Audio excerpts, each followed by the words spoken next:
지난번에 그 복지부에 다녀왔던 그 부분은 양 선생님이 뭐 페이스북에도 올려놓으셨고, 네, 뭐 아마 이야기도 다 자세히 들으셨을 것 같은데, 복지부도 상당히 그 관심 많이 가지고 있고, 그 현장의 목소리를 좀 제대로 듣고 싶다는 그런 그 마음들을 많이 가지고 있더라고요. 예. 그 얘기를 조금 자세하게 해주시면 될까요?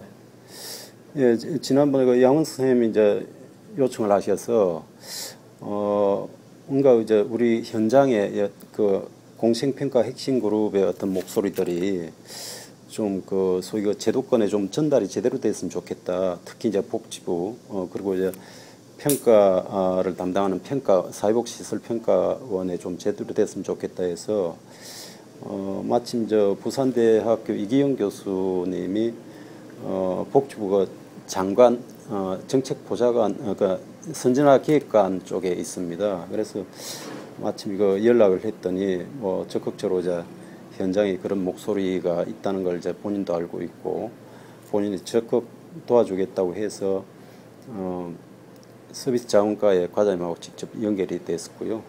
또 그 서비스 자원과 그 과장님하고 이제 미팅 약속을 하면서 또 평가원에 사전에 연락을 해서 평가원 정무순 교수님도 같이 가게 됐죠. 그래서 마침 그 자리에 또 그 한복지관의 정병호 관장님도 참석을 하셔서 같이 하게 됐는데,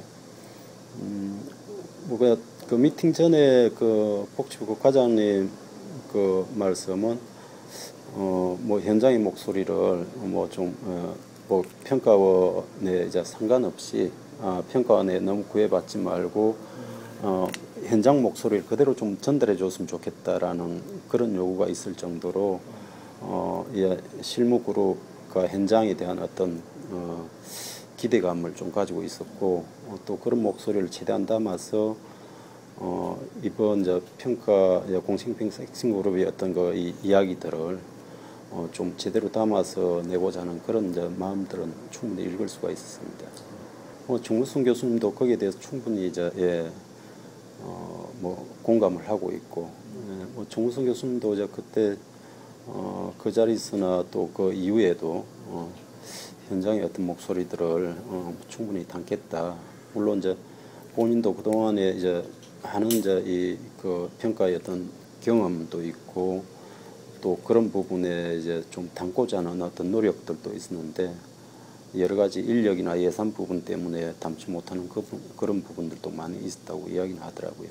그래서 지금 그 현장의 그런 움직임들이 오히려 평가 제도를 혁신해 나가고 또 바로잡아 나가는데 오히려 큰 도움이 될 것 같다는 그런 또 오히려 기대감도 보여주셨던 것 같고요. 그 공청회는 뭐 사전에 공청회 하기 전에 충분히 이 복지부의 담당 과장이나 사무관이나 또 뭐 정무순 교수님이나 뭐 사전에 아마 충분히 서로의 어떤 마음을 편안하게 좀 이야기하고 있고 좀 이 발전적인 방향으로 논의할 수 있는 그런 부분에서의 어떤 그 논의 과정들이 많이 있어야 될 거라고 생각합니다. 논의도 많이 하고 또 일부 그 합의할 수 있는 그런 부분도 많이 있을 거라고 생각을 하거든요.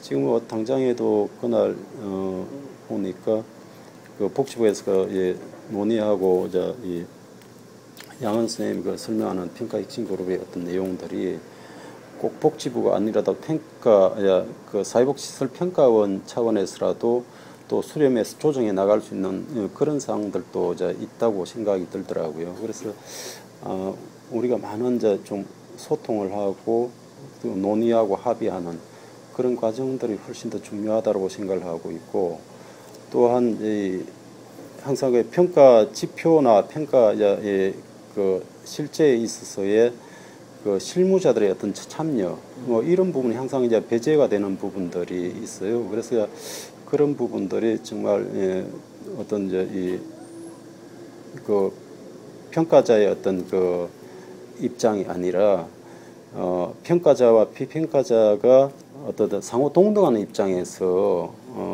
의견 조율을 하고 합의하고 그러면서 그 평가 지표가 만들어지고 평가 시스템이 이제 구축이 되는 이런 그 이 구조가 굉장히 바람직하다고 생각을 하거든요. 그래서 좀 실무자들의 어떤 그 이 평가 지표자 그 확정과 평가 시스템 전반의 실무자들의 어떤 그 적극적인 참여가 필요하다라고 생각이 들고요. 또 그런 부분에서 평가 원장을 하고 있는 정무성 교수님도 상당히 그 긍정적으로 실무자들이 참여해서 함께 해주기를 원하는 것을 제가 확인을 했습니다. 뭐 당연히 이제 공생 평가로 가야 되겠죠. 근데 이제 그 순위 매김식의 어떤 그 서열 평가 또 줄 세우기 이거는 서로가 그 이 사회복지 시설 간의 무한 경쟁을 이제 유발하게 되고 어떤 평가가 가지고 있는 평가 본연의 어떤 목적, 뭐 효율성, 뭐 책임성, 전문성을 훼손하는 그런 행위가 되거든요. 왜냐하면 결국 평가를 하자는 거는 그 궁극적으로 국민들에게 어떻게 하면 더 양질의 서비스를 제공할 것인가라는 어떤 이런 부분인데 너무 이제 평가 시기가 되면은 평가에만 매달려서 3개월, 4개월을 갖다가 평가 준비에 매달리는 본연의 어떤 서비스는 둘째치고 그렇게 밖에 갈 수 없는 문제는 분명히 이제 구조적인 어떤 문제가 있는 거 아니겠습니까? 이제 그런 부분에서의 어떤 그 개선이 굉장히 이제 시급하죠. 예. 그래서 저는 이제 뭐 공생 그 평가 핵심 그룹에서 이야기하는 것처럼 정말 이 평가라는 것은 서로가 그동안에 열심히 일한 거에 대한 어떤 이제 이 평가를 받고 평가가 정말 축제가 되는 그러니까 우수 프로그램들을 서로 그 공유하고 정말 서로가 서로의 어떤 그 격려가 되고 힘이 되는 이런 평가가 되어야 된다고 생각합니다. 그런데 이제 이게 뭐 순위 매김식으로 해서 그 자체가 이 평가 결과가 뭐 위탁 재위탁에 결정적인 영향을 받게 되고 뭐 인센티브 차등 지원 예전에는 뭐 보조금 차등 지원까지 하지 않았습니까? 이런 이 불합리가 있다 보니까 어떻든 이거 혼자라도 살기 위해서 이렇게 그 바둥거리는 모습은 정말 우리 이 사회복지 전문인으로서 너무 안타까운 현실이고 사실 또 안타까운 것은 제가 그 11년 전에 이제 2001년도에 서울시 사회복지 평가 그 제도 개선 운동을 했었는데 그때 나왔던 어떤 그 현상적인 문제나 지금이나 큰 차가 없다는 거예요. 그건 이제 10년 동안 이렇게 그냥 정말 뭐 큰 변화가 없었나 하는 그런 안타까움이 있습니다. 그래서 이번에 실무 현장에서 우리 양훈 선생님, 뭐 김종훈 선생님, 또 저기 뭐 박남철 선생님, 뭐 정병욱 뭐 선생님 등 여러 가지 정말 우리 그 핵심 리더 그룹들이 또 이렇게 나서서 이 평가의 어떤 문제를 재차 또 그 이슈화하고 그걸 좀 더 우리가 바른 방향으로 가고자 노력하는 이런 모습들에게 너무 감사합니다. 감사하고 아마 예전하고는 달리 이제 요즘에는 뭐 페이스북이라든지 SNS가 굉장히 발달해가지고 그런 이제 공유 시스템이 잘 돼 있잖아요. 정보 교류가 잘 되고 공유가 잘 되고 그래서 참 좋은 결과가 있을 거라고 저는 확신하고 있습니다.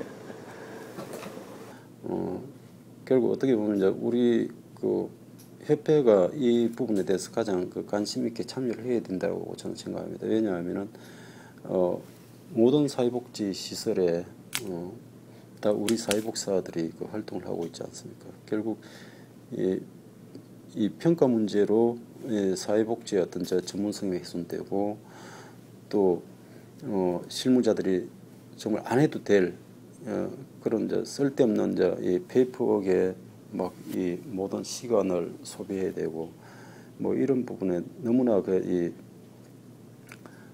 뭐랄까 뭐 자괴감에 빠질 수 있는 그런 문제가 되지 않습니까? 그래서 뭐 어떤 뭐 제가 평가 개선 운동에 참여했던 어떤 그런 경험도 있기도 하고 또 평가 문제에 상당히 관심이 많습니다. 관심 많고 또 뭐 당연히 협회 차원에서는 말씀드린 것처럼 적극 참여를 해야 되죠. 그래서 너무 오히려 감사하다는 뭐 협회가 해야 될 일을 평가 핵심 그룹이 해줘서 오히려 감사하다는 그런 말씀도 전해드린 바도 있고, 저희가 필요하면 어떤 뭐 일이라도 저희가 적극 참여하고 지원하겠습니다 하고 말씀을 드렸죠. 그래서 뭐 복지부에 연결하고 또 복지부 관계자들 또 평가원 가서 전체 그 미팅 조율하고 하는 그런 것도 또 뭐 그 일환이고요. 성명서 지지 성명서도 당연히 뭐 저희가 준비를 하고 있고 또 해야죠. 예. 그 상대평가 중심의 어떤 등급 제휴로 서열화하고 줄 세우게 하고 또 거기에 인센티브를 차등 지원하고 이런 구조에서는 뭐 그런 이 무리한 페이퍼가 나올 수밖에 없습니다. 그게 그 소위 그 서비스 뭐 제소 서비스 기준이나 또 제소 서비스 기준으로 그 뭐 패스 난 패스를 하든 뭐 인정을 하든 간에 그런 구조로 가면은 상시에 그 이루어지고 있는 어떤 서비스나 운영이 그대로 반영이 되는 거 아니겠습니까? 그런데 3년마다 한 번씩 평가를 하는데 그 평가 지표가 아무리 미리 공개가 되고 뭐 지표를 알고 있다고 해도 그 평가 지표에 맞게 이게 페이퍼를 할 수밖에 없잖아요. 근데 거기에 대한 평가 지표의 항목수가 너무 많아요. 그러니까 무리하게 갈 수밖에 없는 그런 구조가 아닌가 생각을 하고요. 저는 그래서 그 평가의 그 평가 항목을 좀 최소화해야 된다고 생각합니다. 그러니까 운영평가 종합 운영평가를 하다 보니까 서비스 평가도 하고 운영평가도 하고 하지 않습니까? 근데 저는 뭐 소위 그 복지부에서 하는 소위 평가나 서울시나 복지부에서 하는 평가는 서비스 평가가 중심이 돼야 된다고 생각합니다. 평가가 원래 뭐 이 서비스의 어떤 효율성이나 전문성이나 뭐 책임성 이런 부분에서 볼 때 또 평가 지표 자체가 서비스를 이 소위 서비스를 선도합니다. 선도하는 기능을 하기 때문에 어떻게 하면은 그 정부는 이 평가를 통해서 사회복지 시설이 또 사회복지사들이 국민들에게 양질의 서비스를 줄 것인가 하는 거에 이 평가의 어떤 초점이 맞춰져야 된다고 생각을 하거든요. 그런 측면에서 보면은 그냥 그 운영에 따른 그런 부분들, 소위 그런 부분들은 그냥 뭐 시군구청의 그 지도 점검을 1년에 뭐 그 상하반기에 2번 이상 하게 돼 있지 않습니까? 그 지도 점검 차원에서 뺄 수 있는 거는 다 그쪽에서 빼고요. 또 뭐 예산 집행의 어떤 투명성 이런 부분들은 지금 이제 그 사회복지 시설 그 정보 시스템이 있습니다. 그 안에 다 엿도록 해가지고 그 실시간으로 뭐 예산 집행의 사항들은 파악이 될 수가 있는 거고, 그러면 평가 부분에 대해서는 서비스의 어떤 그 품질 평가 중심의 그런 그 서비스의 어떤 그 인정 이쪽 부분으로 가면은 우리가 평가 때문에 뭐 그 서비스 본연의 어떤 그 이 일을 그 팽개치는 이런 일이 없지 않을까 이런 생각을 하는 거죠. 그런 이야기도 들리더라고요. 그 뭐 복지관 요즘에는 이제 그 소위 그 사회복지 시설에도 철새가 있다. 평가 때가 되면은 그만두고 다른 시설 유형으로 옮겼다가 그 시설의 평가 끝나면 다시 또 돌아오고, 그러니까 이렇게 저렇게 옮겨 다니면서 한 번도 평가를 평가 준비를 안 하는 그런 뭐 사람들도 있다고는 이야기 들었습니다. 그리고 아예 정말 우리 그 사회복지사들이 뭐 사실 처우가 굉장히 중요한 부분이긴 하지만 이미 사회복지사로서 평생을 활동을 하겠다라고 결심을 하고 온 거는 꼭 저 부분은 아니거든요.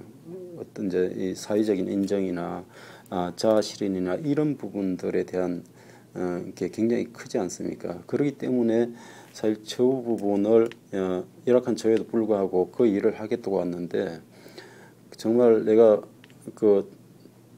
저소득층들을 위한 이 복지 활동의 전문가로서의 어떤 자아 실현의 어떤 욕구 이런 부분들이 평가 준비를 하면서 굉장히 많이 그 훼손되고 정말 전문 직업적 그 정체성에 이 상당히 뭐 혼란을 겪게 되는 이런 과정들을 겪으면서 아예 그 사회복지 현장을 떠나는 사람도 그 많다고 하고요. 그렇죠. 그런 현실들은 너무나 안타깝습니다. 그게 10년이 지난 지금에도 여전히 또 그러고 있다는 게 좀 안타깝고요. 절대평가의 서열 등급제 폐지하는 거 하고요.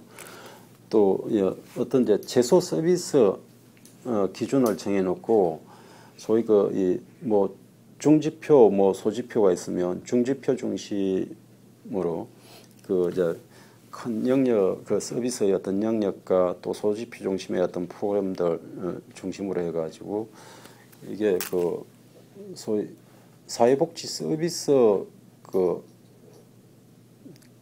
이제 뭐 평가제라고 하나요? 뭐 그런 식으로 절대 평가 방식의 어떤 그 서비스 인정제로 가야 되지 않을까 싶은데 뭐 그런 측면에서 보면은 최소 서비스 기준을 정하고 가야 된다 이런 게 굉장히 그거는 뭐 당연한 요구죠. 그 사회복지法 43조에 이제 들어 있는 부분이니까.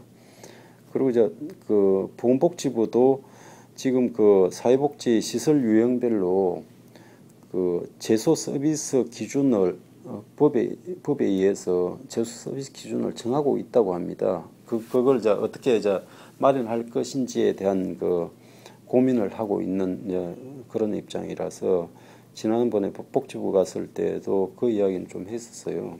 그 최소 서비스 기준 마련할 때 우리 그 현장의 어떤 실무자들의 어떤 의견을 충분히 담을 수 있도록 실무자들의 의견을 많이 좀 들어달라 의견을 수렴해 달라라고 이야기했고 뭐 그 부분에 대해서 뭐 복지부도 그냥 기꺼이 그렇게 하겠다라고 그 이야기를 했었고요. 지금 또 하나는 그 실무자들의 어떤 참여 확대 및 제도화 이게 이제 실무자들이 뭐 이렇게 저렇게 수시로 뭐 필요할 때마다 불러서 가는 게 아니라 그 평가 지표를 만들거나 평가 시스템에 대한 걸 확정하거나 할 때는 실무자들이 대표성을 가지고 가서 그 당연히 이제 참여를 하는 이런 구조가 굉장히 필요하겠다 이런 생각이 들고요.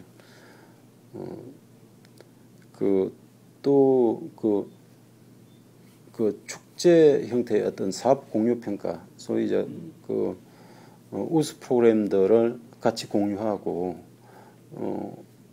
또 이제 그거를 하나의 그 박람회 사회복지 그 서비스 박람회 형태로 해가지고 전체가 뭐 정말 그 민간 기관들 간에 또 정보 교류의 장이 되기도 하고 또 국민들도 직접 참여해서 그 어떤 기관에서 참 이런 훌륭한 프로그램을 하는구나 인식도 하게 되고 또 정부 차원에서도 그런 여러 가지 우수 프로그램들을 널리 확대 보급하는 그런 계기로 삼았으면 좋겠다 이런 생각이 듭니다. 그래서 소위 뭐 보면은 지금 사회복지 시설평가원도 보면은 평가원장님 한 분 있고 담당 부장 한 명, 그 대리 한 명 이렇게 세 사람이 사회복지시설평가원을 구성을 하고 있거든요. 그 나머지는 다 그때 계약직 몇 명씩 모아가지고 하는데 이렇게 해가지고 뭐 어떤 평가 시스템 전반이나 평가 진행이나 이런 걸 어떻게 할 수 있겠어요. 그러니까 소위 미국 COE처럼 이제 평가 인정 요원들 소위 평가 인정 요원들을 이제 상시로 교육 훈련시키고 할 수 있는 그런 구조가 안 되죠. 그러니까 뭐 그때 뭐 공무원 또 교수 또 관장님들 이렇게 해서 실무 현장 임시로 이제 구성해서 하고 그러니까 이게 지금 이제 평가에 따른 여러 가지의 이제 이런 부분들도 문제가 많이 발생이 되잖아요. 아무리 지표가 이제 정교하게 잘 구성이 돼 있어도 그걸 평가하는 사람이 그 제대로 교육 훈련을 받지 못하면은 평가의 갭이 상당히 틀어지는 그 차이 날 수밖에 없거든요. 사람에 따라서. 거기다가 요즘 이제 지자체 단위로 지자체 내에서 이게 서로 교차 평가를 하거든요. 그 시설장들 같은 경우에. 그러니까 결국 지자체 내에서 이제 교차 평가하는 이런 구조가 되다 보니까 소위 그 상대적으로 그 다른 복지 시설들의 어떤 평가를 좀 잘 안 줘야지 그 내가 있는 복지 시설의 좋은 평가를 상대적으로 받는 이런 또 구조가 돼 있잖아요. 그래서 그거를 위해 그 지역 간의 어떤 이제 또 이게 지역 내의 교차 평가가 아니라 지역 간의 교차 평가를 하면 안 되냐 하고 내가 그 원장님한테 그 평가원 원장님께 여쭤봤더니 오히려 또 지역 간 평가를 했더니 모 지역에서는 막 집단으로 저쪽 그 지역에서 우리 지역을 완전히 그 평가를 나쁘게 했으니 우리도 저 지역을 나쁘게 주자 해서 오히려 막 지역 간의 어떤 또 분쟁이 생기는 이런 경우도 있다고 합니다. 그래서 그것도 하다가 안 됐다고 하는데 이런저런 이제 뭐 지역이나 뭐 어떤 지역 내의 어떤 그런 걸 떠나서 정말 그 평가 그 사회복지 그 현장 평가 요원으로서 제대로 교육 훈련을 받을 수 있는 그런 이제 어떤 그 과정들이 필요할 거라고 생각이 들고 그런 그 과정을 거친 사람만이 평가에 참여할 수 있도록 해야 되지 않을까 이렇게 생각합니다. 그리고 지금 그 인센티브 제가 좀 이야기가 다른 데로 흘렀는데 이 소위 그 우수 프로그램 그 박람회라든지 이런 형태의 예산은 늘 예산 문제 가지고 이야기를 하는데 지금 그 인센티브로 주는 예산이 한 7억 제가 알기로는 7억 4천만 원 정도 되는 걸로 알고 있거든요. 그 예산이면은 그 매년 박람회 충분히 할 수 있을 겁니다. 그래서 저는 차라리 그 인센티브로 뭐 여러 시설 유형별로 쪼개서 뭐 갈라붙이느니 차라리 그걸 모아서 평가에 시달리지 않고 차라리 축제 분위기에 우수 프로그램 이제 박람회 사회복지 시설 우수 프로그램 박람회 형태로 그렇게 푸는 게 훨씬 더 의미 있지 않을까 이런 생각을 합니다. 뭐 공정평가 그 혁신 운동 또 혁신 뭐 그룹 상당히 이름이 좋습니다. 우선 이제 이름 자체 운동의 이름 자체에 그 공생이라는 게 들어 있다는 게 우리 모두를 정말 참여할 수 있도록 끌어내는 게 아닌가 싶어서 좀 공생평가 뭐 혁신 운동이다 뭐 너무 좋습니다. 그래서 또 이번 이제 이런 평가제도 혁신 운동 공생평가 혁신 운동을 통해서 전국의 많은 이제 사회복지 현장 사회복지사들 중에서 정말 리더 그룹들이 좀 이제 만들어졌으면 좋겠고 또 그분들이 또 향후에 우리 사회복지계를 이끌어 나가는 그런 이제 좋은 계기가 됐으면 좋겠다 생각을 합니다. 그리고 뭐 평가 혁신 운동은 잘 될 거라고 생각합니다. 공정평가 혁신 운동은 저는 확신합니다. 지금 이제 이 일을 이끌어주는 열정 있는 분들이 있고 또 우리가 그걸 잘 전달하고 공유할 수 있는 시스템들이 사회적으로 또 형성이 되어 있고 또 사회복지 시설 평가원이나 또 보건복지부나 오픈마인드를 가지고 있다는 게 또 좋습니다. 그래서 저도 그 사회복지시설 평가원 뭐 원장님도 만나봤고 복지부에 지금 이제 그 관계자들도 만나봤지만 이분들이 막혀 있는 분들이 아니다. 그리고 뭐 뭐 어떤 형태든지 현장의 이야기를 충분히 들어서 이 평가 시스템에 반영을 하고자 하는 그런 의지들은 확인했거든요. 그래서 아마 이번에 이 운동이 아마 성공할 수 있을 것이다 이렇게 확신합니다. 확신하고 또 이 일을 문제 제기하면서 이끌어준 또 양원석 선생님 비롯해서 우리가 혁신 그 리더 그룹에 정말 감사를 드립니다. 고맙습니다. 인터뷰. 예, 감사합니다.